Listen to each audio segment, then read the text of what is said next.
Hello students, today we will learn Robert Frost's poem Dust of Snow. In this poem the word dust are the small particles of snow. It is a motivational poem and an irony on our superstition. जैसा कि मैंने आपको बताया, इस poem में एक poet हमारे superstitions पर व्यंग करते हैं। कई बार आपने नोटिस किया होगा कि हम कहीं पर जा रहे हैं, अचानक से कोई बिल्ली हमारे मार्ग में आ जाए तो हम इसे अपशगुन मान लेते हैं। इसी तरह से हम किसी शुभ काम पर जा रहे हैं और कोई छींक दे तो इसे अपशगुन मान लिया जाता है। इसी तरह से अमेरिका जैसे राष्ट्रों में भी क्रो या फिर हेमलॉक ट्री इन्हें अपशगुन माना जाता है। हेमलॉक ट्री एक जहरीला पेड़ है, a poisonous tree with small white flowers, और इसे अपशगुन माना जाता है।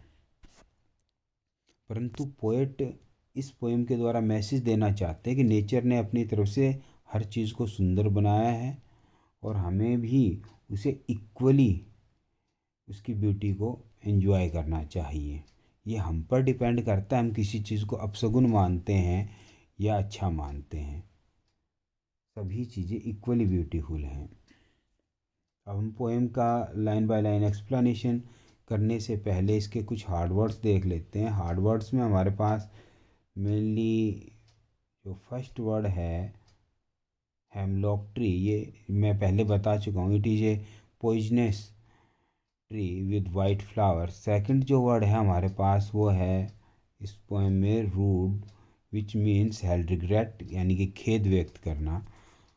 अब इसके एक्सप्लेनेशन देखिए। The way a crow shook down on me the dust of snow from a hemlock tree. एक बार पोएट कहीं पर जा रहे थे और जब वो एक हेमलॉक ट्री के नीचे पहुंचते हैं उसी समय बाय चांस एक क्रो जो कि अपनी एक्टिविटी के द्वारा उस पेड़ को हिला देता है, जिससे कि उस पेड़ के ऊपर जो स्नो थी वो झड़कर पोएट के ऊपर गिर जाती है। तो इसका पोएट पर क्या रिएक्शन पड़ता है वो हम नेक्स्ट स्टेंजा में देखते हैं। Has given my heart a change of mood and saved some part of a day I had rued. तो जैसे ही पोएट के ऊपर वो स्नो गिरी तो पोएट का हार्ट या मूड है वो चेंज हो जाता है और वो खेद व्यक्त करते हैं कि उन्होंने अपनी सैडनेस के कारण वैसे ही अपने दिन का एक भाग वेस्ट कर दिया और इसके साथ ही डिसीजन लेते हैं कि बचे हुए समय को या बचे हुए दिन को हैप्पीली एंजॉय करेंगे। तो पोएट ने एक तरह से हमें मैसेज दिया है कि कोई भी चीज़ अपशगुन या बुरी नहीं होती, ये हमारे सोचने पर निर्भर करता है। पोएट पहले इस पोएम में सैड थे, परंतु जैसे ही वो हेमलॉक ट्री और क्रो के संपर्क में आए उनका मूड था वो चेंज हो गया और उनका दिन था वो भी उन्होंने आगे अपना जो दिन था हैप्पीली स्पेंड करने का डिसीजन लिया। अब हम इसकी राइमिंग स्कीम को देखते तो राइमिंग स्कीम में सबसे पहले हमारे पास राइमिंग वर्ड्स हैं क्रो, स्नो। सेकंड लाइन में मी, ट्री। तो यहाँ हम इसे नोट कर सकते हैं ए, क्रो, स्नो ए, मी का बी और ट्री का भी बी। तो फर्स्ट स्टैंजा की राइमिंग स्कीम हमारी बनती है A B A B. Second stanza में देखिए हमारे पास राइमिंग वर्ड्स हैं हार्ट, पार्ट, मूड, रूड। इसे हम नोट कर सकते हैं C, heart, part C, mood का डी और रूड का भी डी। तो यहाँ पर राइमिंग स्कीम बनी हमारी सी डी। राइमिंग स्कीम के बाद अब हम इसके पोएटिक डिवाइस पर डिस्कस कर लेते हैं। तो हम देख रहे हैं कि फर्स्ट लाइन से फोर्थ लाइन तक फर्स्ट स्टैंजा में कहीं पर कोई कॉमा, फुल स्टॉप नहीं है, पंचुएशन मार्क नहीं है। इसका मतलब यहाँ पर एन्जॉयमेंट का यूज किया गया है। इसी तरह सेकंड स्टैंजा में भी फर्स्ट लाइन से फोर्थ लाइन तक कहीं कोई punctuation mark, comma, full stop नहीं है, केवल लाइन के लास्ट में फुल स्टॉप लगा है। तो यहाँ पर भी एन्जॉयमेंट का यूज़ किया गया है।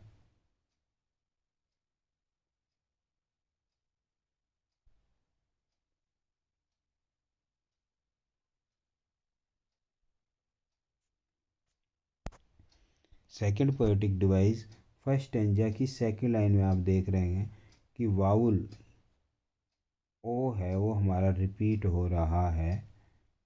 तो ये हमारा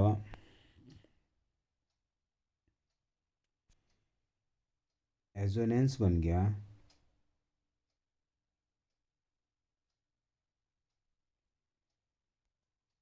सेकंड स्टेंजा में देखिए, अब लास्ट लाइन में वर्ड, सॉरी, फर्स्ट लाइन का एच और एज का एच, इसी तरह हार्ट का एच रिपीट हो रहा है। जब ये हमारा एलिट्रेशन बना,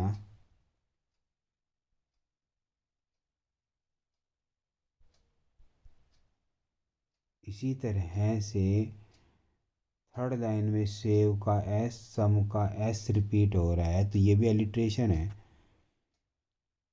नेक्स्ट देखिए हमारे पास है लास्ट लाइन का लेटर डी, हेड में डी, रूट में डी, वाउल साउंड है और जो रिपीट हो रही है। तो ये हमारा बन गया कॉन्सोनेंट्स, सॉरी कॉन्सोनेंट साउंड है, तो ये हमारा बन गया कॉन्सोनेंट्स।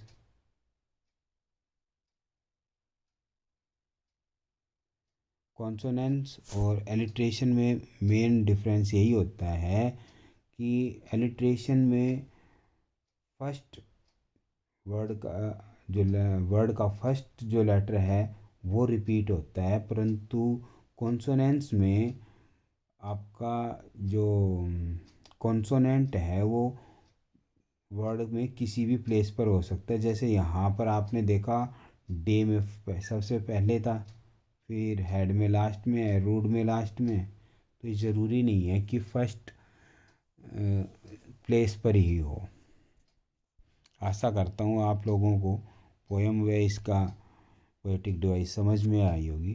Thanks for watching.